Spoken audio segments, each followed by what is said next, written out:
Un crime très insolite s'est produit dans cette valise-là. Fais attention aux détails. Je ne l'ai pas touché.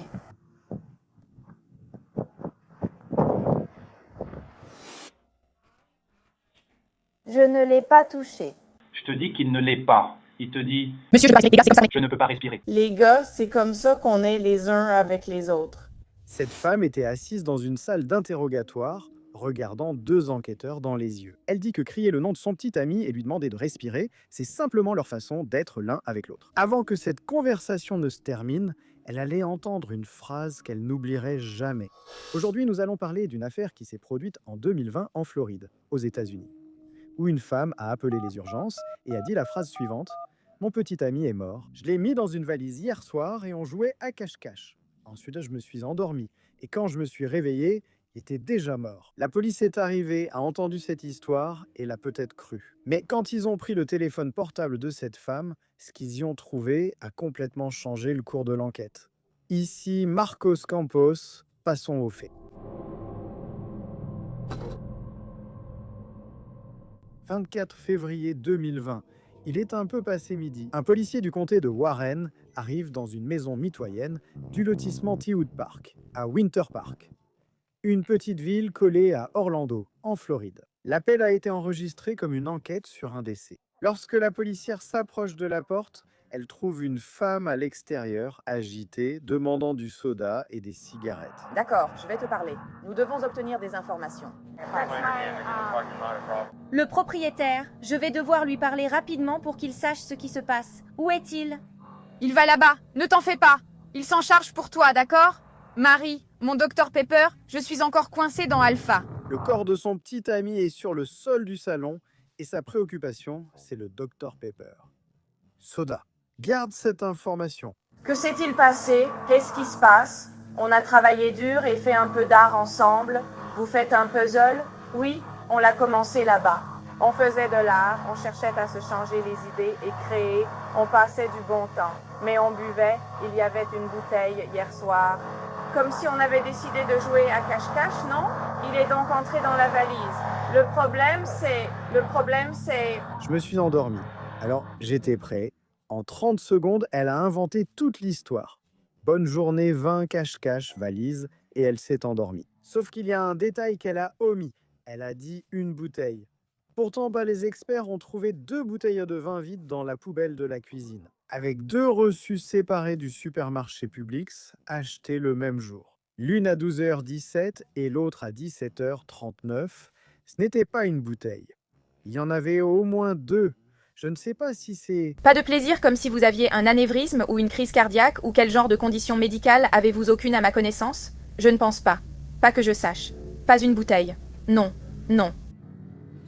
Jusqu'ici, si tu étais arrivé sur les lieux, tu l'aurais peut-être même cru. Il se trouve qu'il y avait une autre personne là, sur ce trottoir, qui allait raconter une histoire bien différente. Non. Non, non. Oh non. Je vis à Lake Winona. J'ai commencé à appeler vers 11h30. J'appelais toutes les demi-heures environ. Puis elle était de retour à l'intérieur de la ligne. J'ai finalement réussi à la joindre. Merci. Elle m'a expliqué ce qui se passait et m'a demandé si je pouvais venir ici. Alors je suis venu. Selon les relevés téléphoniques que la police a ensuite confirmés, Brian, l'ex-mari, a commencé à appeler à 11h25. Il a rappelé à 12h21, puis encore à 12h49. Sarah a répondu à 12h49. Ils ont parlé pendant 32 secondes. Elle a dit que George était mort et l'a supplié de venir sur place. Brian a rappelé à 12h54, demandant si elle avait déjà appelé les urgences. Elle ne l'avait pas encore fait. Sarah n'a appelé les services d'urgence qu'à 12h59 10 minutes, après avoir dit à Brian que George était mort. Je suis entré par l'avant. J'ai acheté des jambes. J'ai vu des jambes. L'ex-mari est entré dans la maison et la première chose qu'il a vue, ce sont les jambes de George sur le sol du salon, à côté d'une valise bleue ouverte. Il s'est arrêté là et a attendu la police. Ils ont toute une histoire amusante. Vraiment? Ouais, vous allez devoir vous battre. Parce qu'on pourrait discuter ici? Oui, d'accord. À chaque fois qu'elle était arrêtée, le lendemain, elle essayait de se faire libérer sous caution. Des arrestations, toutes pour violence domestique de sa part contre elle. Et à chaque fois, Sarah payait la caution le lendemain pour le faire sortir. Celui qui écoute ça, à ce stade, peut penser « Cette femme était une victime. Elle souffrait aux mains d'un homme violent.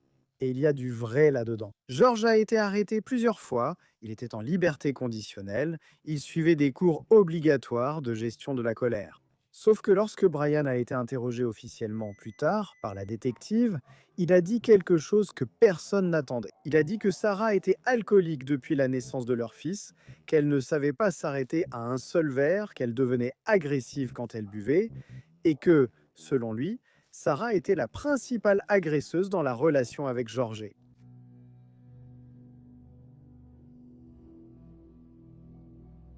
Pour comprendre ce qui s'est passé dans cette maison, nous devons comprendre qui étaient ces deux personnes et comment était leur vie à ce moment-là et dans cette résidence. George Torres Jr. avait 42 ans.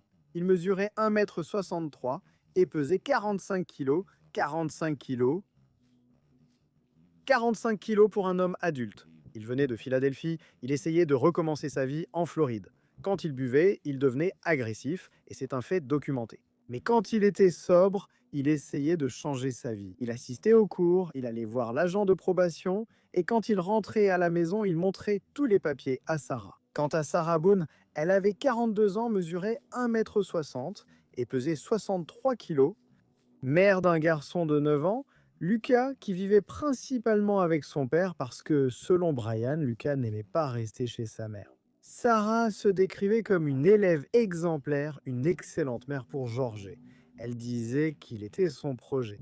Elle l'a sorti de prison 3 fois, elle a assisté à toutes les audiences.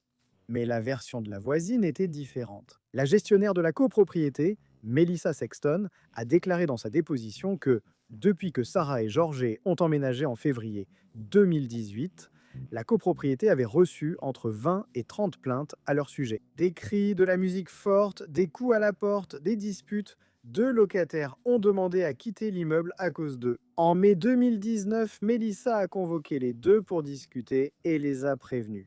Encore une plainte et vous serez expulsé. Melissa a dit qu'elle voyait les deux ivres à 9 h du matin. Le voisin de palier, Vincent Batilia, a confirmé cela. Il a raconté qu'une fois, en partant à l'école à 9 h, il a vu les deux tituber sur le trottoir. Abraham Moreno, le gars de la maintenance de la copropriété, connaissait Jorge depuis l'adolescence à Philadelphie. Il a dit que Jorge se confiait à lui au sujet de sa relation abusive avec Sarah.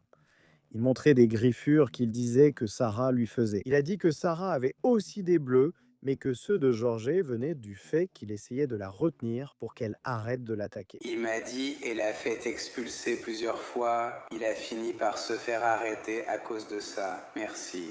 Et que c'était à cause d'elle qu'il suivait des cours de gestion de la colère. C'était le contexte dans la nuit du 23 février 2020. 2 personnes avec un passé de violence croisé vivaient ensemble, buvaient ensemble, dans un cercle vicieux qui comptait déjà 5 arrestations. Et cette nuit-là, selon Sarah, tout allait bien. Mais il y a toujours un mais, n'est-ce pas?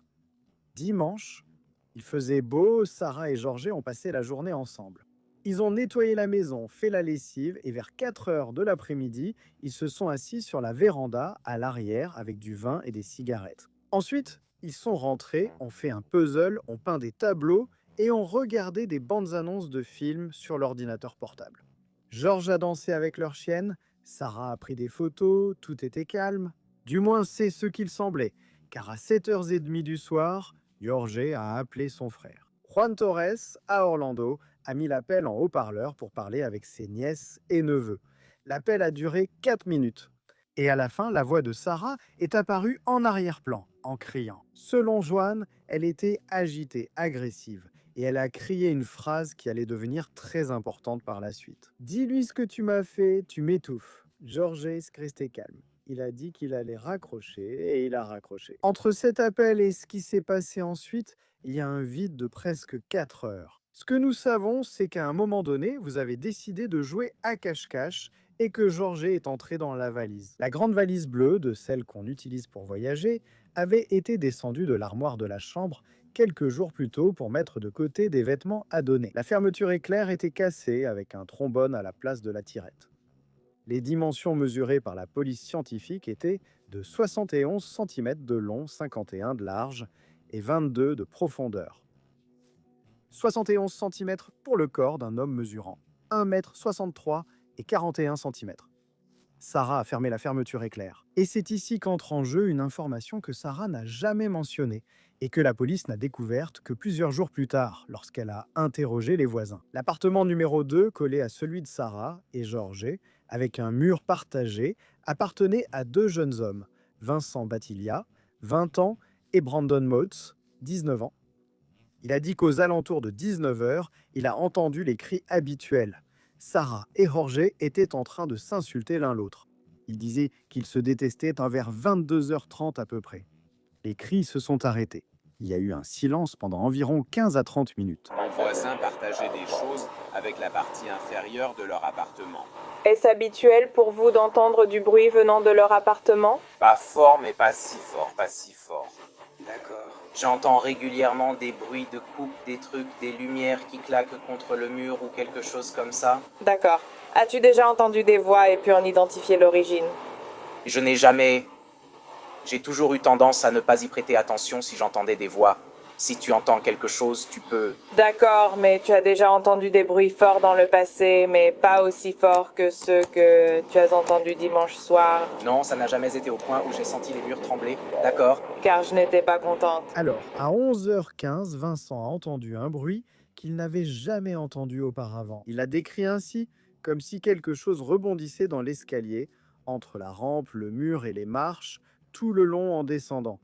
Les murs ont tremblé. Brandon, dans l'autre chambre, a entendu la même chose et l'a confirmé. La première vidéo du téléphone portable de Sarah a été enregistrée à 11 h 12. Le bruit qui a fait trembler les murs s'est produit à 23 h, 3 minutes de différence. Ce qui s'est passé pendant ces 3 minutes, si c'était la valise qui était retournée ou si c'était quelque chose de pire, personne ne le sait. Mais Vincent a dit quelque chose qui a été consigné dans la déposition. Je ne crois pas que c'était une plaisanterie. Il y avait trop de bruit pour que ce soit une plaisanterie. 23 h 12 minutes, Sarah prend son téléphone portable et enregistre une vidéo. La valise est par terre dans le salon, à l'envers, avec Georges à l'intérieur. On peut l'entendre pousser le tissu de l'intérieur vers l'extérieur, essayant de se libérer. Il appelle Sarah par son prénom, dit qu'il n'arrive pas à respirer, et la voix de Sarah se fait entendre par-dessus en train de rire. Sarah va te faire foutre. 11 minutes plus tard, à 23 h 23, elle enregistre la deuxième vidéo. Mais maintenant, la valise est tournée de l'autre côté, sur le dos, et elle a changé de position dans la pièce, plus à gauche. La vidéo dure 22 secondes. Georges continue de crier son nom. Sarah. Je n'arrive pas à respirer, chérie. Salut. C'est ce que tu me fais. Sarah.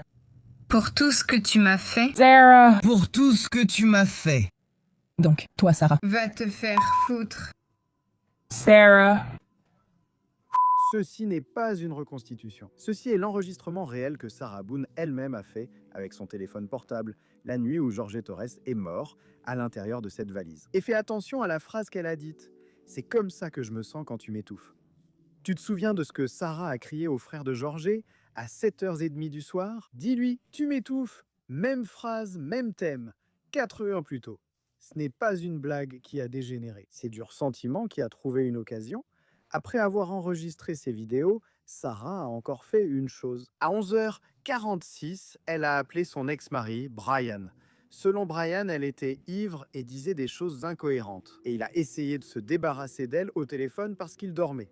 23 minutes après la deuxième vidéo de la valise, elle était au téléphone avec son ex. Ensuite, elle est montée à l'étage, s'est allongée sur le lit et s'est endormie. Jorge est resté là, en bas, enfermé dans cette valise, sans air, sans issue, sans personne.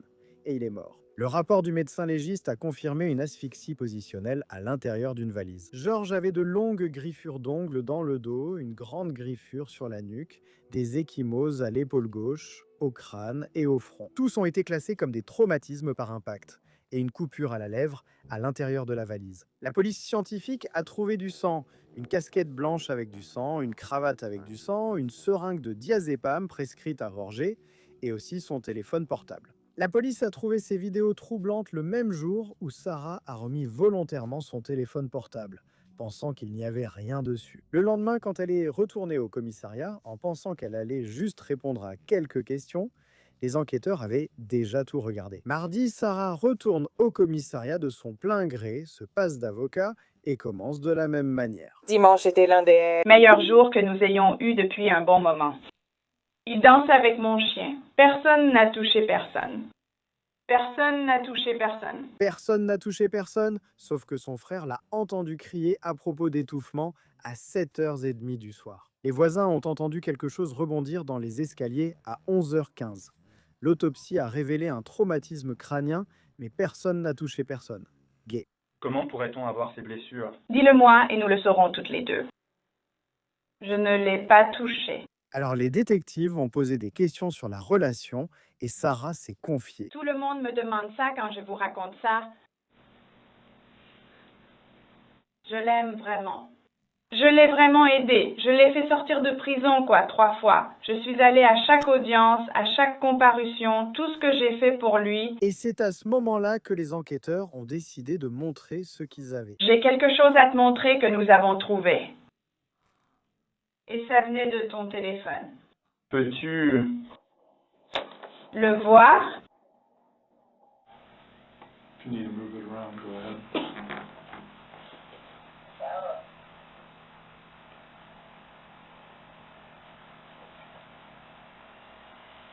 Je ne me souviens pas de ça.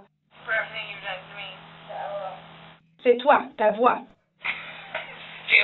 Stupide. C'est mon nom. Ne fais pas attention.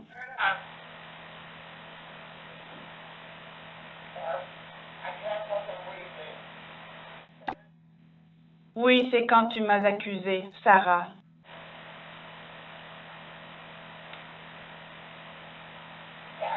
Je ne veux pas regarder, s'il te plaît. Elle n'a pas dit « ce n'est pas moi ». Elle a dit « je ne me souviens pas ». Tu sais ce qu'il y a là. Tu ne veux juste pas le revoir. Je te dis qu'il ne l'est pas. Il te dit « j'arrive pas à respirer ». Il dit ton nom et toi tu réponds « c'est mon nom, pas la peine de le répéter ». Les gosses, c'est comme ça qu'on est entre nous. C'est mon nom, ne l'use pas. C'est la traduction d'une expression américaine moqueuse qui signifie « oui, c'est mon nom ». Pas besoin de le répéter. Elle dit ça à propos de George qui crie son nom. Il demande de l'aide. Non, il a demandé plusieurs fois dans la vidéo à sortir. Il disait qu'il ne pouvait pas respirer. Pourquoi ne l'avez-vous pas laissé sortir? Eh bien, premièrement, je n'avais aucune idée que ça allait finir comme ça. Premièrement, d'accord. Deuxièmement, tu sais quoi? Je vais te donner 5 minutes pour montrer à Richard. Ça ne te donne pas 5 minutes, ni à moi 5 minutes pour Rochelle. Évidemment, je vais te donner 5 minutes de plus. Ce n'est pas le langage de quelqu'un qui jouait à cache-cache. C'est un langage clair de quelqu'un qui était en train de punir, de sanctionner. Est-ce que tu punis? Je le fais. Non. C'est juste ce que tu dis dans la vidéo. Voilà ce que tu as eu. Voilà comment tu me fais sentir. Tu vois, et puis tout s'est retourné contre moi. Ça s'est retourné contre moi. Elle n'a pas dit « je n'ai pas fait ça ». Elle a dit que ça s'est retourné contre moi. Ça s'est retourné contre moi signifie peut-être qu'il y avait un plan et que ce plan a mal tourné. Ensuite, quand il revient à droite, sa tête reste proche de nous, face à la vidéo, donc on devrait voir des doigts, mais on ne voit rien. Nous ne voyons aucun mouvement de sa part essayant de l'ouvrir ou de l'ouvrir physiquement. Tout ce que nous voyons, c'est qu'il pousse vers le haut, essayant de sortir. S'il vous plaît, ne supposez pas. Je ne suppose rien, je me base sur les preuves. L'interrogatoire a duré plus d'1 heure. Et à un certain moment, elle a lâché 2 phrases qui montrent une déconnexion difficile à comprendre. Et donc pour moi, devoir vivre avec le fait de l'avoir fait sortir et d'avoir fait ce que j'ai fait, c'est une punition suffisante.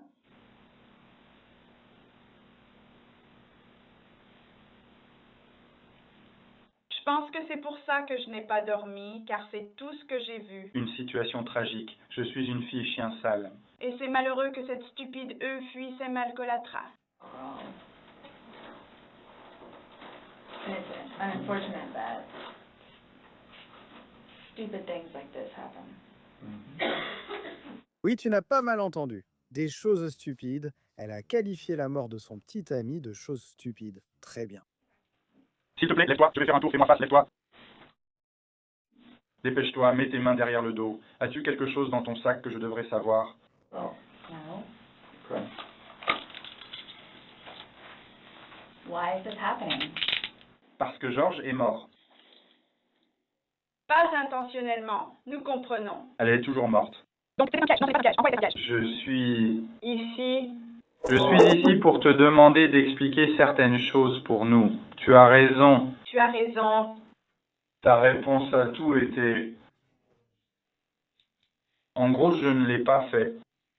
Intentionnellement, je l'ai fait. Peu importe, tu es quand même mort. Elle était allée au commissariat de son plein gré, pensant qu'elle allait parler avec les enquêteurs et revenir à temps pour récupérer son fils à l'école. Quand elle a compris qu'elle allait être arrêtée, les premières choses qu'elle a demandées concernaient la voiture, le téléphone portable et si elle pouvait fumer des cigarettes en prison. Ce qui s'est passé ensuite est devenu une affaire à part. Sarah Boone a eu 13 avocats en 4 ans, 8 ont abandonné l'affaire. À un certain moment, elle s'est représentée elle-même. Elle a envoyé des lettres manuscrites au juge. Dans l'une d'elles, elle a dessiné une annonce pour demander un avocat. Le procès n'a commencé qu'en octobre 2024. La défense a plaidé le syndrome de la femme battue. Le procureur a été direct. Il a montré les vidéos au jury. Il a montré la bodycam. Il a montré l'interrogatoire. Il a dit que Sarah avait fermé la fermeture éclair. Elle a filmé Roger demandant de l'aide en train de mourir. Puis elle est montée se coucher. Sarah est montée à la barre des témoins et a parlé pendant 5 heures. Quand on lui a demandé pourquoi elle n'avait pas ouvert la valise, elle a répondu qu'elle voulait qu'il comprenne ce qu'elle ressentait, pour qu'il puisse progresser et devenir une meilleure personne.